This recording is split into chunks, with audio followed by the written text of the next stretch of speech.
오늘 함께 보실 하나님의 말씀은 누가복음 21장 34절이죠. 제목은 마음이 둔하여지고. 네. 자, 본문 하나 띄워주세요. 함께 우리 하나님 말씀을 봉독하겠습니다.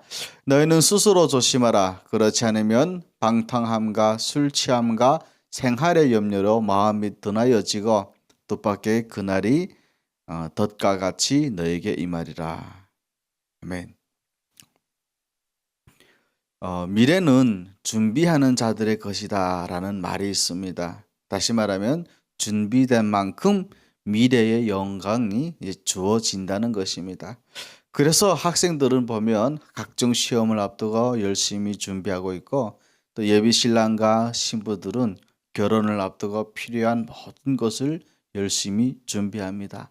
또 뿐만 아니라 출산을 앞둔 임산부들은 이제 출산을 위한 준비와 함께 또 새로 태어날 아기를 위한 육아용품까지 준비하느라고 여념이 없죠. 그리고 직장인들은 직장에 다니는 동안에 뭐를 생각하냐?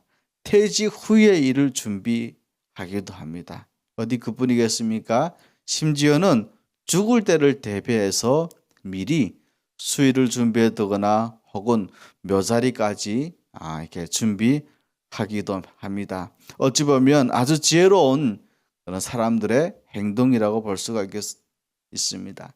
그렇다면 여러분들도 한번 생각해 보세요. 인생의 시험을 위해서도 이렇게 밤새 새어가면서 준비하는데 우리가 영원한 심판을 앞둔 우리가 준비가 없어서야 되겠습니까? 잠시 살다 헤어질 이게 배우자를 위해서도 이토록 준비하는데 영원한 신랑을 맞이할 영적 신부인 성도들이 준비가 없으면 되겠느냐 하는 말입니다. 또한 썩어질 육체를 위해서는 이렇게 묘자리까지 미리 준비하는데 영원히 살 천국에 대한 준비가 없다면 어찌 지혜로운 성도라고 할 수가 있겠습니까? 그래서 예수님은 성도들에게 주의 날을 항상 준비하며 살 것을 우리들에게 가르쳐 주셨습니다. 또 그 주의 날은 언제 임할지 모르기 때문에 항상 깨어서 군신하며 기도할 것을 우리들에게 가르쳐 주셨습니다. 그런데 주님께서는 이렇게 우리에게 간절히 권면하신 영적 준비를 방해하는 큰 내부의 적이 있습니다.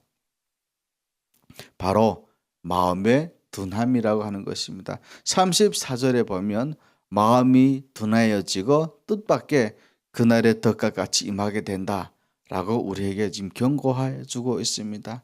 여러분, 마음이 둔하여지면 당연히 주의 날을 예기치 못하고 준비하지도 못하게 되는 것은 어찌 보면 당연한 것입니다. 그러므로 성도는 마음이 둔하여지는 것을 스스로 조심해야 됩니다. 오늘 본문에서 예수님께서는 그런 우리의 마음을 둔하게 하는 요소가 있음을 몇 가지로 우리에게 가르쳐 주셨습니다. 그것을 알아보면서 함께 은혜를 나누고자 합니다. 그 첫 번째로는 뭐냐면 방탕함으로 마음이 둔하여집니다. 방탕이란 말은 머리가 이리저리 뒤흔들리다라는 뜻으로 될 대로 되라는 식의 생활 태도를 말합니다. 방탕함은 규모나 절제가 없이 오직 육체의 정욕을 따라 사는 삶을 뜻합니다.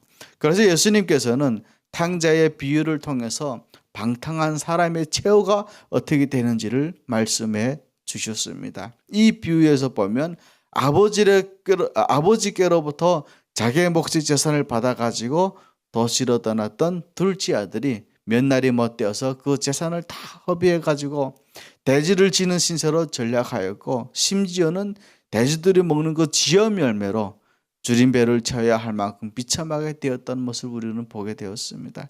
여러분, 그가 어째서 이렇게 비참한 결과를 당하게 된 것입니까?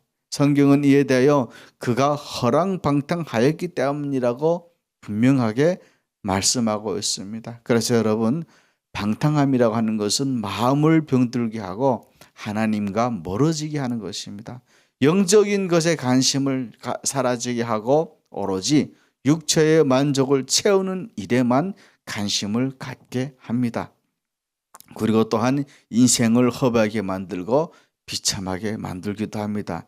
하나님이 우리에게 몸을 주신 것은 그 몸을 하나님의 의에 병기로 들여 하나님의 일을 이루고자 하기 위함인데, 방탕함은 그 몸을 오로지 향락과 죄의 도구로 사용해서 저주를 초래하고 만다는 것입니다. 그러므로 여러분, 방탕함으로부터 여러분 자신을 혹은 우리 자신을 지키셔야 됩니다. 이 악하고 음란한 시대 가운데서도 정신을 차리고 여러분의 몸은 성령의 전인 것을 기억하고 그 몸으로 하나님께 영광을 돌려야 되는 것입니다. 첫째로는 방탕한 삶을 버리지 못하는 자는 결국 하나님의 나라를 유업으로 받을 수가 없습니다. 그래서 갈라디아서 5장 21절에 보시면 투기와 술 취함과 방탕함과 또 그와 같은 것들이라 전에 너에게 경계한 것 같이 경계하느니 이런 일을 하는 자들은 하나님이 나라를 유업으로 받지 못한다라고 말을 하고 있습니다. 여러분, 시기라고 하는 것은 타인을 질서하여 멀리하는 성향이라고 하는 것인데요. 그에 반해 특이라고 하는 것은 다른 사람이 갖고 있는 어떤 지위나 소유를 빼앗으려는 그 마음, 적극적인 마음이라고 볼 수가 있습니다. 그래서 성경에서 보시면 가인이 아벨을 살해한 동기도 바로 이것에서부터 비롯되었던 것입니다. 술에 취해 마구 떠들고 그런 절제하지 못하는 그런 행동하는 상태를 가리키는데, 이는 육체의 정욕에 빠져서 헤매이는 인간의 모습을 말하는 것입니다. 뿐만 아니라 술 취함과 방탕함이라고 하는 것은 당시 헬라 세계에서 흔히 있었던 이방 종교와 관련되어 있었던 것인데요. 이는 축제에서 무절제한 행동을 자행했던 그런 이방 종교의 모습들을 말해주고 있는 것입니다. 그래서 지금까지 나열한 이런 행동들은 인간의 타락함을 분명히 보여주고 있는 것이고, 성령을 거스르는 육체의 소욕이 얼마나 악한 것인가를 잘 우리에게 입증해 주고 있는 것입니다. 그래서 오늘 본문처럼 이런 자들은 결국은 하나님의 나라를 유업으로 받지 못한다고 하는 것입니다. 두 번째로는 이렇게 방탕한 삶을 사는 자들은 자기를 포기하는 것이나 마찬가지라고 볼 수도 있겠습니다. 그래서 에베소서 4장 19절에 보시면 이런 말씀이 있습니다. 그들이 감각 없는 자가 되어 자신을 방탕에 방임하여 모든 더러운 것을 욕심으로 행했다라고 얘기하고 있습니다. 여러분, 감각이 없다라는 말의 의미는요, 고통이나 슬픔을 더 이상 느끼지 못한다는 의미로 죄에 대하여 부끄러워할 줄 모르고 양심의 찔림을 받지 않는 그런 상태를 말하는 겁니다. 방탕이라고 하는 것은 절제하지 못하고 방정하거나 호색하고 음란하는 자들을 가리키는 말씀이죠. 이렇게 생명에서 떠나서 영혼이 무감각해진 자들이 자제력을 상실하고 그 삶의 만족을 모르고 결국 탐욕에 있어서 방탕한 생활에 빠진다는 것입니다. 세 번째로는 과거의 방탕한 행위들은 과거로 족한 것이며 이미 지나간 것으로 족해야 하는 것입니다. 베드로전서 4장 3절에 보시면 이런 말씀이 있습니다. 너희가 음란과 정욕과 술 취함과 방탕과 향락과 무법한 우상 숭배를 하여 이방인의 뜻을 따라 행한 것은 지나간 때로 족하다. 우리가 이제 예수님을 구주로 영접하고 다시 새롭게 태어난다는 말의 의미는요, 옛것을 다 버리고 다시 새롭게 태어난다는 의미로 해석할 수가 있겠습니다. 마치 개가 그 토한 것을 다시 먹는 것처럼 우리 인간이 그렇게 살면 안 된다는 것이고, 구주를 영접하였으면 다시는 이전의 그 구렁텅이로 빠지지 말라고 주시는 하나님의 말씀의 경고다라고 볼 수가 있습니다.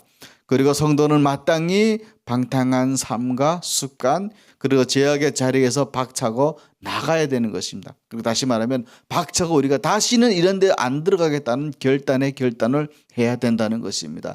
그래서 로마서 13장 13절에 보시면 낮에와 같이 단정히 행하고 방탕하거나 술 취하지 말며 음란하거나 호색하지 말며 다투거나 시기하지 말고 라고 말씀을 하고 있습니다.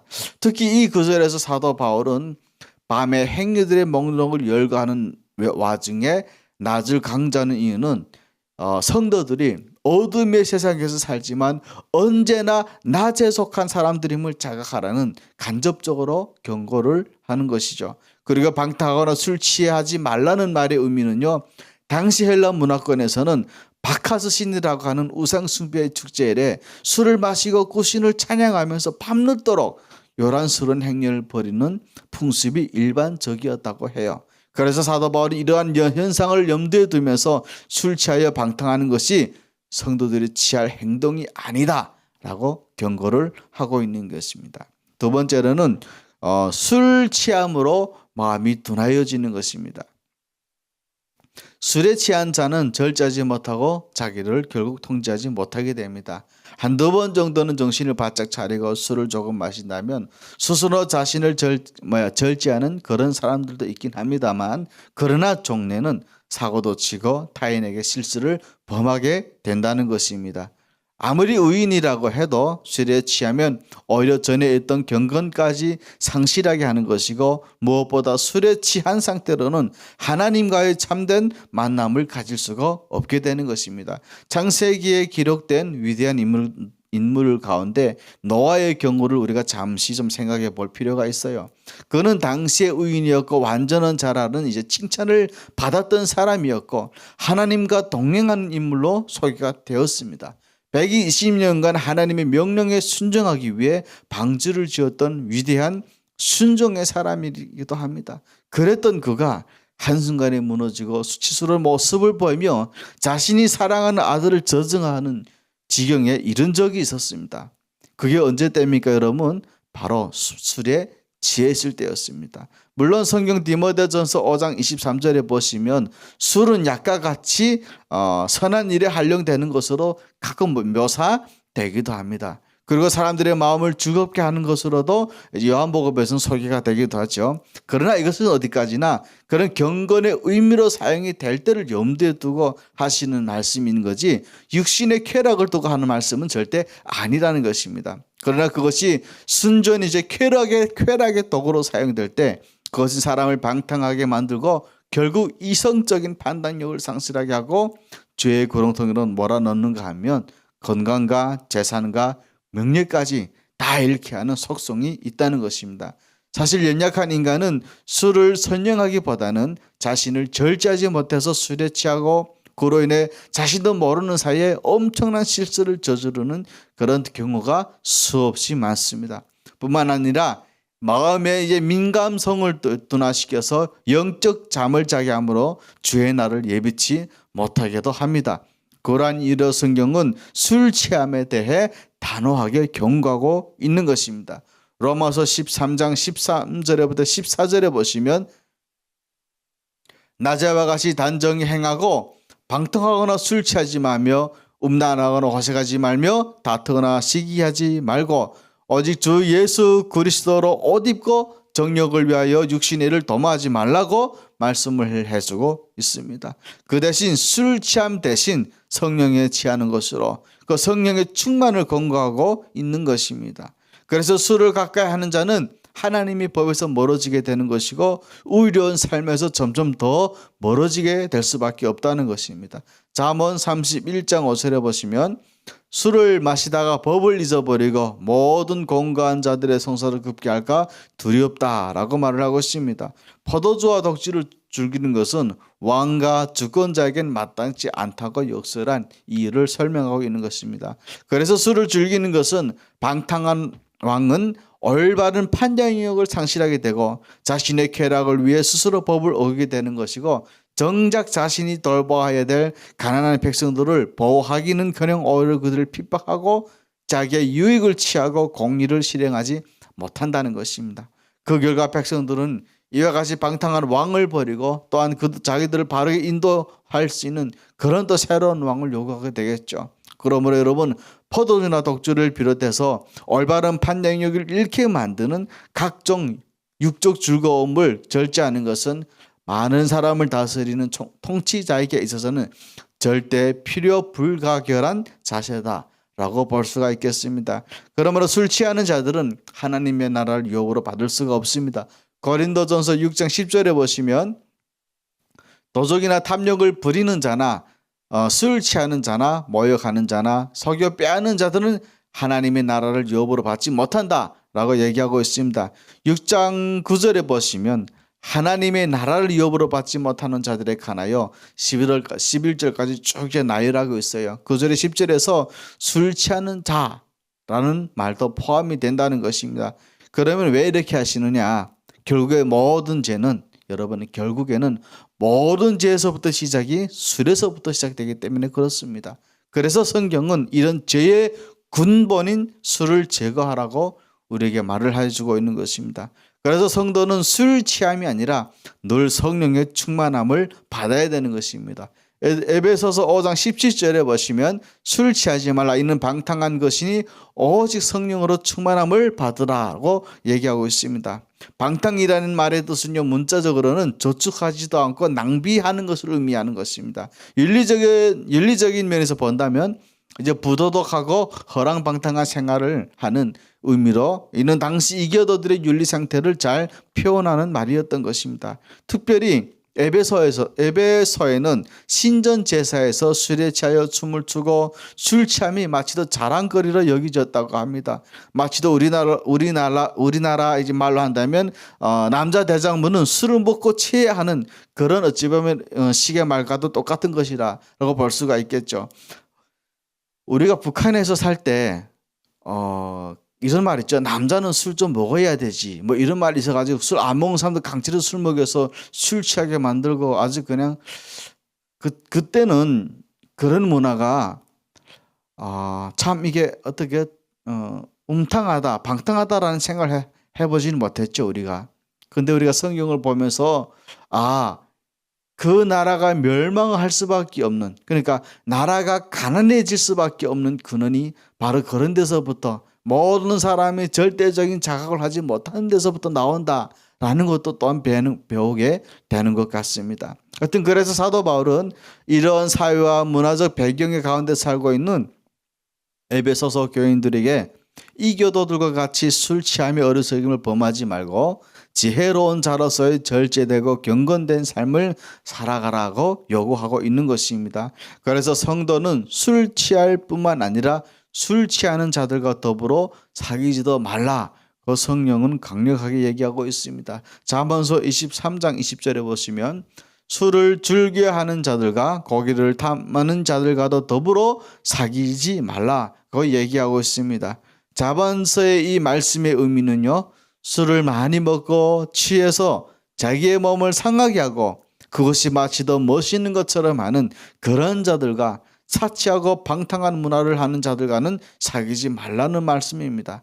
탐한다는 말은요, 많이 먹는 사람들 보고 하는 말씀이 아니라 절제하지도 않고 방탕한 생활을 살아가고 있는 그런 자들하고 사귀지 말라고 하는 것입니다. 왜 그러냐면요, 이런 성경의 뜻하고는 하나도 맞지 않고 하나님의 뜻으로 하나님의 사람으로 되어가는 것 중에 제일 군불로 된다는 것입니다. 결국 이런 자들은 생활의 염려로 마음이 결국은 둔하여지게 되는 것입니다. 근심, 걱정, 염려는 정신신경학적으로는 큰 스트레스로 인한 노이로제의 증상이라고도 볼 수가 있겠습니다. 이 노이로제가 지속되면 우울증, 신경쇠약 등과 같은 정신병에 걸리게 될 수도 있고요. 마음의 병이 들고 결국에는 영적으로 황폐하게 되는 것입니다. 그래서 본문에서는 생활의 염려를 언급하는 것은 바로 이것 때문에 그렇습니다. 그것은 우리의 몸과 마음을 젖먹을 뿐만 아니라 결국 하나님과 멀어지게 하고 영적 세계에 무관심하고 현실 세계에만 집착하게 만드는 위험한 것이다 라고 할 수 있기 때문에 그렇습니다. 따라서 우리는 이를 반드시 경계해야 할 것입니다. 이 세상을 살아가면서 염려가 없는 사람은 아무래도 여러분 단 한 명도 없습니다. 그거는 북한, 중국, 한국 똑같아요. 사실 걱정거리와 문제들은 마치 이제 바다에 파도가 치는 것처럼 우리의 삶에서 끊임없이 반복되어지고 있는 것입니다. 그러고 보면 염려가 없는 것은 아마도 공동묘지밖에 없는 것 같습니다. 문제는 이렇게 끊임없이 반복되어서 우리를 괴롭히는 그런 생활의 염려를 어떻게 처리하는가에 있는 것입니다. 영국 속담에 군심을 없애고 치료할 약은 없다라는 말이 있듯이 세상의 방법으로는 이것에서부터 헤어나올 방법은 아무도 없다는 것입니다. 그래서 세상 사람들은 이것을 잠시라도 잊기 위해서 술에 취하기도 하는 것이고 심지어는 마약과 같은 한각제에 의존하기도 합니다. 물론 그렇다고 해서 그런 것들은 다 일시적인 것이죠. 오히려 몸을 더 해치고 결국에는 병들게 하는 것들입니다. 잠시 위로가 될 수 있을지는 모르겠지만 궁극적인 해결 방법이다라고는 볼 수가 절대 없는 거죠. 진정한 해결 방법은 우리 인간들에게 있는 것이 아니라 전적으로 하나님께 있고 우리가 그분을 의지할 때 해결의 길을 발견할 수가 있는 것입니다. 그래서 예수님께서는 산상수훈 가운데서 내가 무엇을 먹을까, 무엇을 마실까, 무엇을 입을까 하는 그런 걱정은 이방인들이 하는 것이라고 하시면서 하나님께 맡겨라 그 말씀을 하셨던 것입니다. 여러분, 그러면 우리 성도들은 생활의 염려를 다 하나님께 맡기고 먼저 그의 나라와 그의 의를 구하는 그런 저와 여러분들이 되시길 바랍니다. 그리고 우리 성도들은 영적인 필요에 더욱 민감해야 할 것입니다. 근심 자체만 가지고는 어떤 문제라도 우리는 해결할 수가 없습니다. 그래서 마태복음 6장 27절에 보시면 너희 중에 누가 염려함으로 그 키를 한 자나 더할 수 있겠냐라고 말씀을 하십니다. 이 말씀에 나오는 이 키라고 하는 것은 헬라키아로 번역이 되는데요. 이는 생명으로 번역이 되어지는 것입니다. 그래서 사실 본문의 문맥상으로 보면 생명으로 번역을 해서 보는 것이 오히려 더 자연스럽다라고 볼 수가 있겠습니다. 그래서 보면 우리가 생각하는 인간의 염려하고 하는 것은 염려하고 자신의 마음을 상하게도 하기도 하는 그런 더는 영적인 침체만을 가지고 올 뿐이라는 것입니다. 다시 말해서 우리 인간들의 생사화복은 오로지 우리 하나님의 주권에 달려 있는 것이지 우리가 염려하지 말고 하나님께 기도함으로 온전히 맡겨야 한다는 것을 본문으로 우리가 말씀하고 계십니다. 그래서 도리어 군심은 오히려 우리의 삶을 더 곤핍하게 할 뿐입니다. 자본서서 17장 22절에 보시면 마음의 즐거움은 양약이라도 심령의 근심은 뼈를 마르게 한다라는 말이 있습니다. 양약이라는 말은 의미는요, 치료 또는 이제 그대라는 뜻에서 나오는 말인데요. 이는요, 육체적인 질병뿐만 아니라 정신적인 장애까지도 건강하게 치료해 주는 말입니다. 그래서 우리는 평안하고 즐거운 마음을 유지하는 생활이 인간의 육체적, 정신적 건강에 가장 중요한 근거인 것입니다. 재분이나 쾌락 같은 요소가 인간의 건강함을 보장해 주지 못한다고 말씀하시는 것이고 오직 하나님을 경외함으로 마음의 평안함을 얻는 것이 영육 간의 강건한 생활을 할 수 있는 가장 좋은 방법이다라고 말을 하고 있는 것입니다. 또 근심은 우리의 심령에 오히려 혼돈만 가져다 줄 뿐입니다. 잠언서 12장 25절에 보시면 근심이 사람의 마음에 있으면 그것으로 번뇌하게 되나 선한 말은 그것을 즐겁게 한다라는 말이 있습니다. 고린도후서 7장 10절에 보시면 사도 바울은 근심을 하나님의 뜻대로라는 근심과 세상 근심으로 구분을 하였습니다. 그러면서 사도 바울은 하나님의 뜻대로 하는 근심이라고 하는 것은 자기의 행위가 하나님의 뜻에서 벗어났음을 깨닫고 심히 애통해하는 마음으로 하나님과의 관계를 회복하기 위해 애쓰는 고민을 가리킨다라는 말입니다. 그러나 반면 세상 근심이란 자신이 저지른 잘못을 정당화시키려고 모략질에 애쓰며 인간적인 방법으로 하나님의 진노를 피하기 위해 노력하는 가운데 일어나는 그런 근심을 세상적인 근심이라고 말을 하는 것입니다. 번뇌케 한다는 것은요, 근심이 너무 지나쳐서 일상적인 생활조차 제대로 하지 못하고 시리와 정의에 빠져 절망 상태에서 빠져 있는 것을 번뇌다라고 보시면 됩니다. 그래서 근심이라고 하는 것은 삶의 원기가 생기를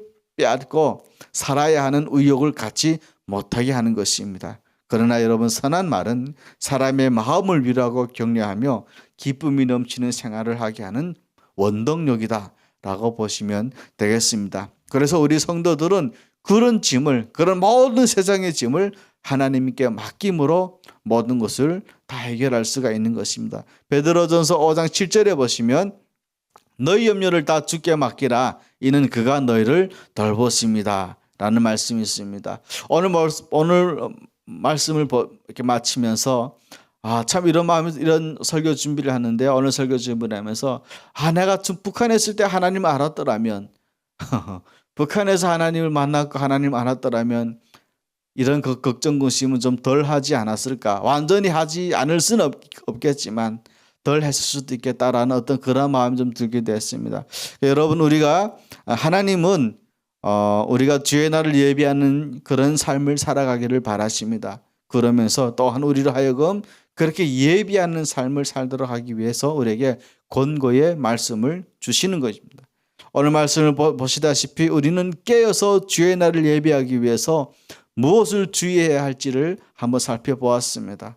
먼저 우리는 마음, 그러니까 우리의 마음, 곧 우리의 영이 깨어 있어야 됩니다. 그것은 우리의 마음을 둔하게 하는 것들을 스스로 조심해야 하는 것에서부터 시작된다는 것입니다. 스스로 조심하지 못하는 사람들은요, 방탕함과 술 취함과 생활의 염려 때문에 그들의 마음이 점점 더 둔해져서 하나님을 멀리하게 되고 뜻밖의 그날을 맞이하게 될 것입니다.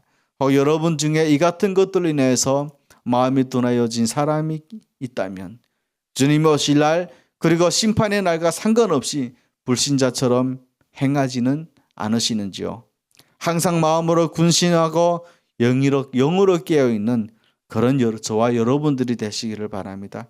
지혜로운 다섯처녀와 같이 여분의 기름을 잘 준비하여서 신랑 되신 예수님께서 강림하실 때 천국 전체에 참여하는, 그러므로 인해서 우리가 예수님과 함께 평생 삶을 살아가는 그런 천국에 참여하는 그런 저와 여러분들이 되시기를 예수님 이름으로 축복합니다. 아멘. 자, 여러분, 우리가 오늘 함께 좀 기도합시다. 오늘 기도할 때요, 하나님, 우리의 마음이 우리의 생각과 우리의 인위적인 생각에서 떠나서 타성에 젖어가지고 살지 않게 하시고 진짜 우리의 마음이 하나님으로 향하는 그런 절대적인 그런 마음이 될 수 있도록 주님 도와주시옵소서.